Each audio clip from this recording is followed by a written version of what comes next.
දැන් එක එක කාලවලට එක එක අපි කොහොමද කියන කතාවකට e-commerce trends කියලා කියන්නත් පුළුවන්. එහෙම නැත්නම් economic trends කියලා කියන්නත් පුළුවන්. එහෙම නැත්නම් marketing or sales management trends කියලා කියන්නත් පුළුවන්.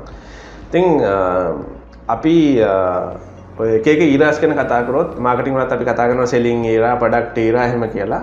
ඔය era develop වෙන්න ඉස්සර ලොකු කාලයක් ගියාට දැන් ඒ era හරි short term.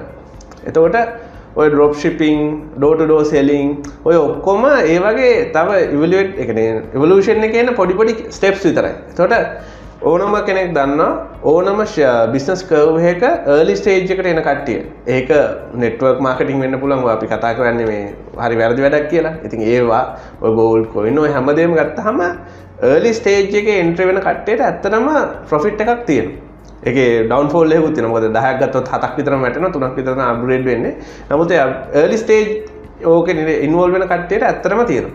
නමුත් මේක වෙලා තියෙන්නේ අර එහෙම grow වෙන යනදී මේවා වෙනදට වඩා ඉක්මනට මේවා peak එකට එනවා. يعني maturity එකට එනවා.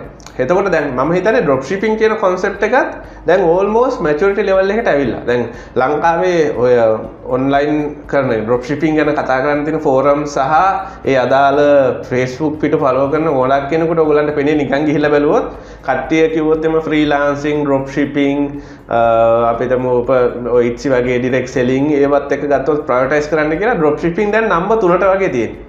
ගොඩක් කට්ටිය තාමත් කියන්නේ ස්කිල් එකක් හදාගෙන ඔය Fiverr මොනක් හරි අනේ වගේ platform එකකට එන්න කියලා. ඉතින් මම හිතන්නේ ඒ curves වල යනවනම් early stage යන එක තමයි හොඳ. දැන් especially dropshipping වගේ concept එකක් ගත්තොත් එහෙම දැන් ලංකාවේ tax reforms මාර විදිහට අලුත් වෙනවා. එතකොට ඔයාට middleman විදිහට වෙන්න පුළුවන් hit එක ඉතාම වැඩි. දැන් දන්නවනම් මම හිතන්නේ Aliexpress වල මම දන්න විදිහට Aliexpress වල මාර delivery days තියෙනවා. මොකද ඔය dropship කරන හින්දා ගොඩක් කට්ටිය ලංකාවේ. ඉතින් ඒ ලංකාවේ තියෙන මේ volatile condition එකත් එක්ක ලංකාවට dropshipping වගේ concept එකක් ඉස්සරහට viable නැති වෙන්න පුළුවන් කියන එක තමයි මගේ personal අදහස. ඉතින් දැන් ඕගොල්ලෝ දන්නවනම් dropshipping කරපු කට්ටිය පොඩ්ඩක් එතනින් escalate කරලා තියෙනවා.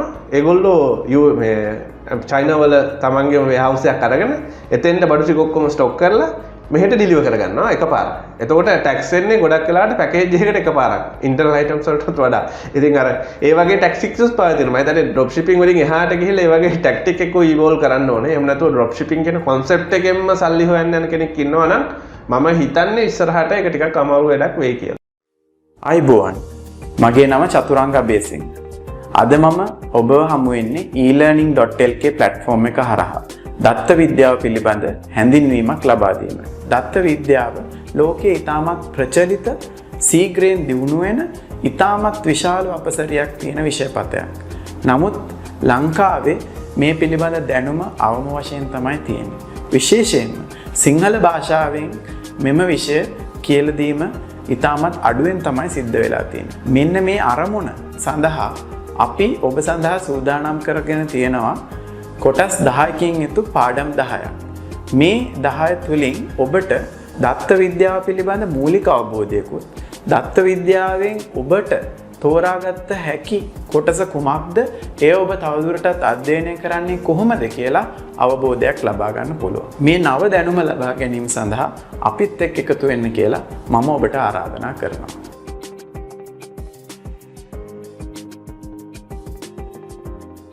මේ මමත් ඔය රේන්ජ් එකේ ආපින්ද මමත් ෆ්‍රීලාන්සින් කරලා තියෙනවා.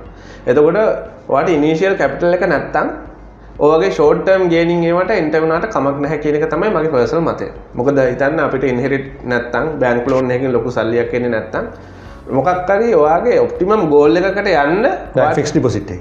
ඔව් ෆික්ස් එකකට බැංක් ලෝන්ස් වගේ දේවල් හම්බෙන්නේ නැත්තම් ඔයාට මොකක් හරි තියෙන ફોකස්ඩ් ගෝල් එකකට යන්න ඉනිෂියල් ෆන්ඩින්ග්ස් හදාගන්න ඔයගේ ෂෝට් ටර්ම් මෙතොඩොලොජිස් පාවිච්චි කරලා කමක් නැහැ කියන තර මම ඉන්නවා. ඒතකොට ඒක ෆ්‍රීලාන්සින් වෙන්න පුළුවන්, ඩ්‍රොප් ෂිපින් වෙන්න පුළුවන්. එහෙම නැත්නම් ඔය මෙහි තියෙන ඩිරෙක්ට් සෙලින් තව ටැක්ටික්ස් මේ නෙට්වර්ක් පාවිච්චි කරන ඔයලාවක්වත් පාවිච්චි කරන්න එපා. ඒක ඇත්තටම ඉතාම වැරදි නෙට්වර්ක් එකක්. ඔය අපි කතා කරේ පිරමිඩ් ස්කීම්ස්. ඒව නම් කොහොමවත් කරන්න එපා. මොකද කරන දෙයක් හැම වෙලේම ethical දෙයක් කරන්න. මොකද කෙනෙක්ව වට්ටලා තව කෙනෙක් දිනනවා කියනොත් end of the day අපිටත් කවදා හරි වෙන්නේ ඒ දේම තමයි. ඒක මම හොඳටම දන්නවා. මම දැකලා තියෙන හැම මිනිසුන්ට වෙච්ච දේවල්. ඉතින් ඒකින්ද ඒ වගේ නෙමෙයි ethical scheme එකකින් තමයිගේ initial funding එක හදාගන්න මේක හොඳයි. මොකද ඒකෙදී දැන් ගොඩක් වෙලාවට අපිට වෙන දේ තමයි දැන් අපි සල්ලි හම්බ වෙනකොට අර focus point එක අපිට අමතක වෙනවා. එතකොට අර පොඩි මැටීරියලිස්ටික් දේවල් වලට යන්න හදනවා. වාහනයක් ගන්න හදනවා, ගියක් හදන්න හදනවා. එතකොට අර එන්ඩ් ගෝල් එක අමතක වෙලා ආයි මේ ලයිෆ් ස්ටයිල් එකටම හිට වෙනවා. ඉතින් එතෙන්ට යන්න නැතුව ફોකස් පොයින්ට් එකට යන බේස් කැපිටල්ස් හදා ගන්න මේ වගේ ටැක්ටික්ස් පාවිච්චි කරලා කමක් නැහැ.